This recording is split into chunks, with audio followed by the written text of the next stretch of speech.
Jake White has dropped a bombshell ahead of the Eden Park showdown, warning that the All Blacks should be worried about losing the most sacred record in rugby. The former Springboks coach, who guided South Africa to World Cup glory in 2007, says the All Blacks' aura is gone, their leadership is under question, and Eden Park is no longer untouchable.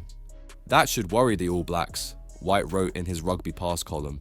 White admitted he has always been a huge admirer of the All Blacks' success, but insists the cracks are now undeniable. Sure, they learned how to win World Cups, but in those World Cup cycles, they are no longer the world's dominant side, leaving you with more questions rather than answers among their fan base.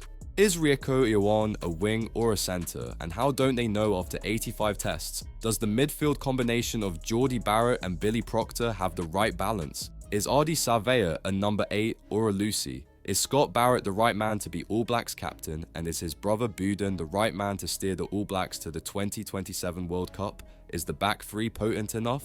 There are even questions off the field. Was Ian Foster the right choice to succeed Steve Hansen? Was the way in which Scott Robertson got the job before the 2023 World Cup the right way to go about their business when they're at their peak? It wasn't the way New Zealand generally do things. White claims history is repeating itself, comparing Scott Barrett's captaincy struggles to Taine Randell's doomed tenure at the 1999 World Cup.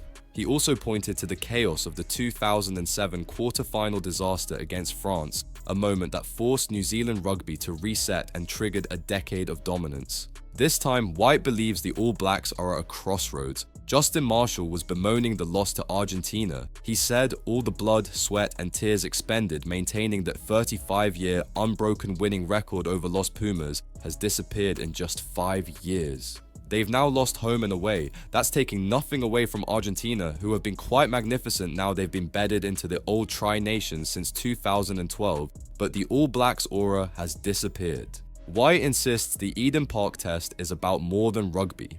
This Eden Park test is much bigger than 80 minutes of rugby, he said.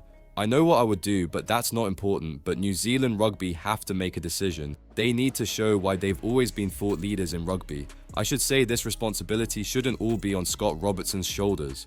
The stakes are simple. The All Blacks' Eden Park fortress hasn't fallen since 1994. But White has made it clear, the Springboks are perfectly positioned to smash that record and expose New Zealand as a team in decline. So what do you think? Will the Boks finally bury the All Blacks at Eden Park, or will Robertson's men cling to the last piece of their fading aura? Drop your thoughts in the comments and subscribe to Kiwi Rugby Updates for more raw rugby controversy.